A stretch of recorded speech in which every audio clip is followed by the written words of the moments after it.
FBR की जानिब से जायदाद की खरीदो फरोख्त पर मजीद टैक्स आयद किया गया है। हिम्मत करके भी गवर्नमेंट इकट्ठी करे तो 50 लाख है, तो ये आपकी टोटल आबादी का 2% नहीं बनता। पंजाब हुकूमत ने 15 लाख तक का लोन देंगे, वो भी वापस ले ली गई। IMF ने कहा है कि इस सारी किस्म की मराहत को वापस आप अफोर्ड नहीं कर सकते। मेरे साथ सीनियर कानूनदार मामून निसार साहब मौजूद हैं, इनसे जानेंगे कि ये क्या टैक्सेस हैं, पहले कितने थे और अब कौन कौन से टैक्सेस लगाए गए हैं, तो प्रॉपर्टी का काम पाकिस्तान में किस तरह चलेगा और गरीब जो सारी ज़िंदगी पैसा जमा करके रखता है और 5 मरले 3 मरले ख़रीदने की कोशिश करता है तो उसे कितने टैक्स देना पड़ेगा। अस्सलाम वालेकुम सर।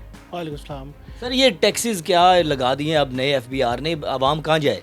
नए टैक्स पेयर्स पैदा करने के बजाय आप उस प्रॉपर्टी सेक्टर पे टैक्स लगा रहे हैं।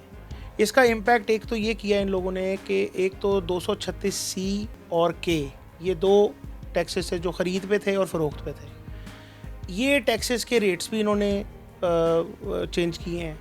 इस बजट के अंदर इन लोगों ने वो चेंज करने के बाद, ये जो फाइनेंस एक्ट 2024 आया है, वो करने के बाद अभी खबर आई है कि जी वैल्यूएशन टेबल्स FBR के उनको रिवाइज़ किया जा रहा है। अब वो वैल्यूएशन टेबल्स का इम्पैक्ट ये है कि जो प्रॉपर्टी FBR कहता था FBR के खाते में 5 करोड़ की थी या 3 करोड़ की थी, वो प्रॉपर्टी वैल्यूएशन टेबल अब 24 में वो 7 करोड़ की हो जाएगी। तो जितने टैक्सेस कैलकुलेट होंगे वो उस वैल्यू पे होंगे। फिर उसके बाद एक नया सेक्शन ऐड किया गया 2022 पे, जिस पे लिटिगेशन चलती रही। लाहौर हाई कोर्ट में भी चैलेंज हुआ, कोयटा में भी हुआ, पेशावर में, कराची में, सिंध में। वो था 7E के नाम से। वो भी प्रॉपर्टी के ऊपर था कि अगर आपने 2.5 करोड़ से ऊपर 25 मिलियन से ज़्यादा की प्रॉपर्टी होल्ड करते हैं तो वो 7E आपकी प्रॉपर्टी का 1%, वैल्यू का 1% वो आपने देना है। आपका प्रॉपर्टी होल्ड करना ही एक गुनाह बना दिया गया। तो कुछ अखबार में तो ये आ गई है डिटेल और कुछ अभी रूल्स अभी आने हैं वेबसाइट के ऊपर भी इनके। उसके ऊपर डेवलपर के ऊपर उन्होंने 5% लगा दिया। अच्छा, अब बड़ी मज़ेदार बात यह है कि ये जितने टैक्सेस मैंने अभी बताए और आगे भी बता रहा हूँ, इनका फाइलर का और नॉन फाइलर का अपना अपना रेट है। अच्छा, फाइलर का अलग रेट है और नॉन फाइलर का डबल रेट है। मगर इवन छोटा बायर जो है या छोटा परचेज़र जो है वो इस हद तक अफेक्ट होगा कि प्रॉपर्टी की सेल परचेज बिल्कुल मुंजमद होकर रह जाएगी। अच्छा सर, यहाँ पे एक सवाल है कि अगर एक आम आदमी जो अपनी सारी ज़िंदगी की कमाई से 5 मरले ज़मीन ख़रीदता है, वो अंदाज़ा लगा लेंगे 40 से 50 लाख की है, तो उस पर कितना टैक्स वो देगा? सर मैं मतलब एक रफ़ कैलकुलेशन अगर आपको बताऊँ ना, तो मेरा ख़्याल है कि इसका 40 से 50 लाख के अंदर अराउंड 25% टू बी मतलब ऑन द सेफ साइड, तो वो टैक्सेस, ड्यूटीज़ और ट्रांसफ़र फीसों की मद में देगा। अच्छा सर, इसमें कोई प्रॉपर्टीज़ का डिसाइड किया गया है कि किस इलाके की जो प्रॉपर्टी होगी उस पर इतना टैक्स लगेगा? क्योंकि पाकिस्तान 2 इलाकों में है, एक गांव वाला है, एक शहर वाला है, तो इस हवाले से बताइए। जी, इसमें अर्बन और रूरल प्रॉपर्टीज़ का जो है वो वैल्यूएशन टेबल्स डिफाइन हुए हैं। लास्ट जो वैल्यूएशन टेबल्स थे वो 2022 में आए थे। अब जो एक्सपेक्टेड वैल्यूएशन टेबल्स हैं, जो कि अभी खबरें गर्म हैं कि वैल्यूएशन टेबल दोबारा डिफाइन हो रहे हैं, ये प्रॉपर्टी को और ज़्यादा हायर वैल्यू पे असेस करते हैं। जब वो ऊपर की वैल्यू पे असेस होगा और नया 24 का रेट आ जाएगा, तो जितने भी टैक्सेस हैं जो इस वैल्यूएशन के साथ कनेक्टेड हैं, तो वो एक हायर परसेंटेज पे लगेंगे। ये एक इतनी बड़ी कन्फ्यूजन है और इतना बड़ा मसला है कि जो छोटी से छोटी फैमिली सेटलमेंट भी होती है, या जो अंदर बैठ के भी घरों में ड्राइंग रूम्स में बैठ के आपस में बहनें भाई आपस में डिसाइड कर रहे हैं, उसको भी हमें लिखना पड़ता है। ये कॉन्ट्रडिक्शन कवानीन की जो है ना, वो निकालने के बजाय हम कवानीन पे कवानीन लेके आ रहे हैं, नए से नए कानून बन रहे हैं। सर, इतनी उम्र हो गई है हमारी भी और पाकिस्तान को बने हुए इतनी देर हो गई है, अभी तक हमारे कानून इस तरीके से नहीं बन सके कि आम आवाम को सहूलियात दी जा सकें।